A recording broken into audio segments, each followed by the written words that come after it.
അടുത്തൊരു ക്വസ്റ്റ്യൻ നോക്കാം. The sides of the rectangle ABCD are parallel to the axis. The coordinates of the vertices of this rectangle are A, B, C, D. അതായത് നമുക്കൊരു X ആക്സിസിനും Y ആക്സിസിനും parallel ആയിട്ട് sides ഉള്ള ഒരു rectangle തന്നിട്ടുണ്ട്. അതിൻ്റെ 4 vertices A B C D തന്നിട്ടുണ്ട്. 1 2 x2 5 4 1 y. അതായത് എയും ബിയും സിയും ഡിയും തന്നിട്ടുണ്ട്. നമ്മുടെ ക്വസ്റ്റ്യൻ എന്ന് പറയുന്നത് ഫൈൻഡ് എക്സ് വൈ. അതായത് ബിയുടെയും ഡിയുടെയും കോർഡിനേറ്റ് തന്നിട്ടുള്ളതിൽ ബിയുടെ എക്സ് കോർഡിനേറ്റും ഡിയുടെ വൈ കോർഡിനേറ്റും മിസ്സിംഗ് ആണ്. അത് കണ്ടുപിടിക്കുക എന്നുള്ളതാണ് നമ്മുടെ എ ക്വസ്റ്റ്യൻ. അപ്പോൾ നമുക്കറിയാം, നോക്കിക്കേ, ഇത് റെക്റ്റാങ്കിൾ ആയതുകൊണ്ട് തന്നെ സിയുടെയും ബിയുടെയും എക്സ് കോർഡിനേറ്റ് എന്ന് പറയുന്നത് സെയിം ആയിരിക്കും. അപ്പോൾ സിയുടെ 5 ആയതുകൊണ്ട് തന്നെ ബിയുടേത് എക്സ് കോർഡിനേറ്റ് എന്ന് പറയുന്നത് 5 ആണ്. അതുകൊണ്ട് 5 2 എന്നാകും. ഓക്കെ, ഇനി ഡിയുടെയും സിയുടെയും വൈ കോർഡിനേറ്റ് സെയിം ആയിരിക്കും. സോ സിയുടെ 4 ആയതുകൊണ്ട് ഡിയുടേത് 1 4 വരും. അതായത് നമ്മുടെ ഫസ്റ്റ് ക്വസ്റ്റ്യൻ എക്സും വൈയും കണ്ടുപിടിക്കുക എന്നുള്ളതാണ്. എക്സ് നമുക്ക് എന്ത് കിട്ടി? 5 എന്ന് കിട്ടി. വൈ നമുക്ക് 4 എന്ന് കിട്ടി. അതാണ് നമ്മുടെ എ ക്വസ്റ്റ്യൻ്റെ ആൻസർ. ഓക്കെ, ഇനി find the coordinates of the mid point of the sides of this rectangle. അതായത് ഈ റെക്റ്റാങ്കിളിൻ്റെ mid points P Q R S, അതാണ് 4 മിഡ് പോയിൻറ്റ്സ്. അതിൻ്റെ കോർഡിനേറ്റ്സ് കണ്ടുപിടിക്കാം. അതാണ് നമ്മുടെ അടുത്ത ക്വസ്റ്റ്യൻ എന്ന് പറയുന്നത്. ഫസ്റ്റ് പിയുടെ എടുത്താൽ പി നമുക്കറിയാം എയുടെ എക്സ് കോർഡിനേറ്റ് 1ഉം ബിയുടെ എക്സ് കോർഡിനേറ്റ് 5ഉം ആണ്. അതുകൊണ്ട് ഈ ഡിസ്റ്റൻസ് എന്ന് പറയുന്നത് എന്ത് വരും? 4. 5 - 1 4 വരും ഈ ഡിസ്റ്റൻസ്. സോ പിയുടെ എക്സ് കോർഡിനേറ്റ് എന്ന് പറയുന്നത് എന്ത് വരും? 3 ആയിരിക്കും. അതായത് 1ൻ്റെയും 5ൻ്റെയും മിഡ് പോയിൻ്റ് എന്ന് പറയുന്നത് എന്താണ്? 3 ആണ്. ഓക്കെ, അപ്പം പിയുടെ എക്സ് കോർഡിനേറ്റ് 3. ഇനി ഇതിൻ്റെ ഈ ഒരു ലൈനിൽ വരുന്നതിൻ്റെ എല്ലാം വൈ കോർഡിനേറ്റ് എന്തായിരിക്കും? 2 ആയിരിക്കും. അപ്പോൾ പിയുടെ മിഡ് പോയിൻ്റ് നമുക്ക് കിട്ടി, പിയുടെ കോർഡിനേറ്റ് നമുക്ക് കിട്ടി 3 2. ഓക്കെ, ഇനി നമുക്ക് ക്യൂ എടുക്കാം.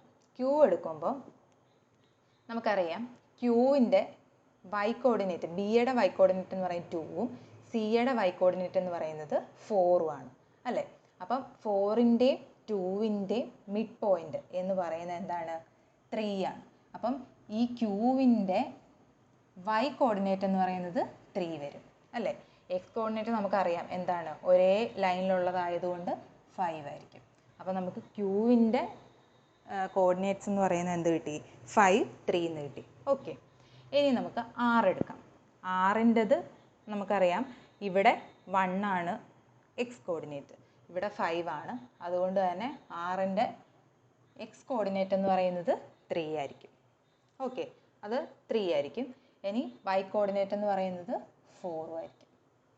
ഓക്കെ, ഇനി നമുക്ക് എസിൻ്റെ ആണ് കണ്ടുപിടിക്കേണ്ടത്. ഇവിടെ 4 ആണ് വൈ കോർഡിനേറ്റ്, ഇവിടെ 2 ആണ്. അപ്പോൾ ഇതിൻ്റെ മിഡ് പോയിൻ്റ് എന്ന് പറയുന്നത് വൈ കോർഡിനേറ്റ് 3 വരും. എക്സ് നമുക്കറിയാം 1 തന്നെ വരും. അപ്പം 4 mid points P Q R S, 4 mid points നമുക്ക് കിട്ടിയിട്ടുണ്ട്. പിയുടേത് 3 2, ക്യൂവിൻ്റെത് 5 3, ആറിൻ്റെത് 3 4 ആൻഡ് എസിൻ്റെത് 1 3. ഓക്കെ, ഇനി നമുക്ക് ചെയ്യാനുള്ള തേർഡ് ക്വസ്റ്റ്യൻ എന്ന് പറയുന്നത് prove that the quadrilateral formed by joining these mid points is a rhombus. അതായത് ഈ 4 മിഡ് പോയിൻറ്റ്സ് കിട്ടിയില്ലേ, അത് 4ഉം കൂടി ജോയിൻ ചെയ്യുമ്പോൾ കിട്ടുന്ന ഈ പി ക്യു ആർ എസ് എന്ന് പറയുന്ന ആ ഒരു പിക്ചർ എന്ന് പറയുന്നത് റോംബസ് ആണെന്ന് പ്രൂവ് ചെയ്യണം. റോംബസിൻ്റെ ഒരു പ്രത്യേകത എന്ന് പറഞ്ഞാൽ എന്താണ്? 4 സൈഡ്സും ഈക്വൽ ആയിരിക്കും അല്ലേ? അപ്പം 4 സൈഡ്സും ഈക്വൽ ആണെന്ന് പ്രൂവ് ചെയ്താൽ നമുക്ക് പറയാം ഇത് റോംബസ് ആണ്. അപ്പം നമുക്കറിയാം സൈഡ്സ് കണ്ടുപിടിക്കാനായിട്ട് 4 പോയിൻ്റ് നമുക്കറിയാം. അപ്പം നമ്മൾ അതിനുള്ള ഡിസ്റ്റൻസ് ഫോർമുല നമ്മൾ ഓൾറെഡി പഠിച്ചിട്ടുണ്ട്. അപ്പം നമുക്ക് അത് ചെയ്ത് നോക്കുമ്പോൾ നമുക്ക് അറിയാൻ പറ്റും. അപ്പം നമുക്ക് ഓരോ സൈഡ്സും കണ്ടുപിടിക്കാം. ആദ്യം നമുക്ക് പി ക്യു കണ്ടുപിടിക്കാം. പി ക്യു കണ്ടുപിടിക്കാം. നമുക്കറിയാം ഇക്വേഷൻ എന്ന് പറയുന്നത് x1 - x2 the whole square plus root of x1 - x2 the whole square plus എഴുതാം x1 - x2 the whole square plus y1 - y2 the whole square.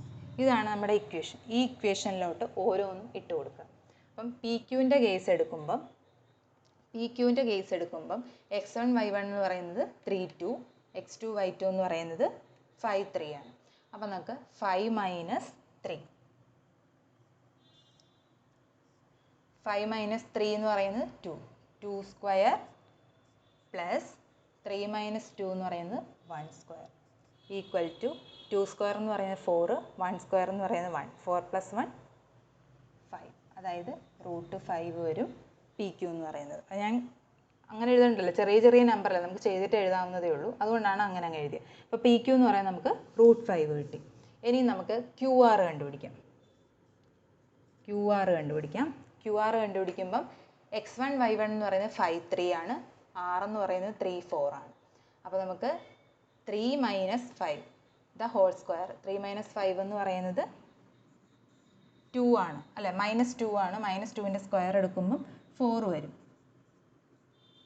Plus 4 minus 3 1 square equal to √-2ൻ്റെ square 4 plus 1 square 5. അപ്പം √5 വന്നു.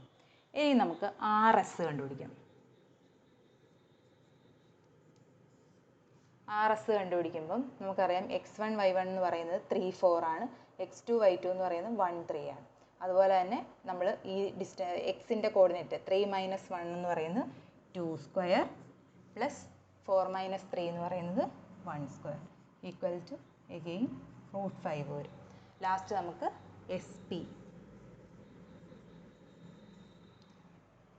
1 3യും 3 2 എടുക്കും. അപ്പോൾ 1 minus 3 -2 ആണ്, -2 the whole square plus 3 minus 2 1 square equal to -2ൻ്റെ square 4, 1ൻ്റെത് 1. അപ്പം ഇതും √5 വരും. അപ്പോൾ നോക്കിക്കേ, നമുക്ക് 4 സൈഡും √5 വെച്ച് കിട്ടി.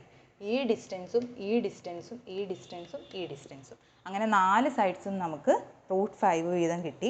അപ്പോൾ അതുകൊണ്ട് എന്ത് പറയാം, all sides are equal. So ഈ പി ക്യു ആർ എസ് എന്ന് പറയുന്നത് റോംബസ് ആണെന്ന് നമുക്ക് പറയാം. ക്ലിയർ ആയോ? അപ്പോൾ നമുക്ക് ഇത് ഡിസ്റ്റൻസ് ഫോർമുല വെച്ചിട്ടാണ് നമ്മളിത് കണ്ടുപിടിക്കുന്നത്. കോർഡിനേറ്റ്സ് ഈ ഒരു ക്വസ്റ്റ്യൻ എന്ന് പറയുമ്പം ഈ ഒരു ചാപ്റ്ററിലെ എല്ലാ കണ്ടൻറ്റും കൂടി, അതായത് കോർഡിനേറ്റ് കണ്ടുപിടിക്കാനുണ്ട്, ഡിസ്റ്റൻസ് കണ്ടുപിടിക്കാനുണ്ട്. ആകെ ആ ഒരു 2 കാര്യമാണ് നമുക്ക് ഈ ഒരു ചാപ്റ്ററിൽ പ്രധാനം.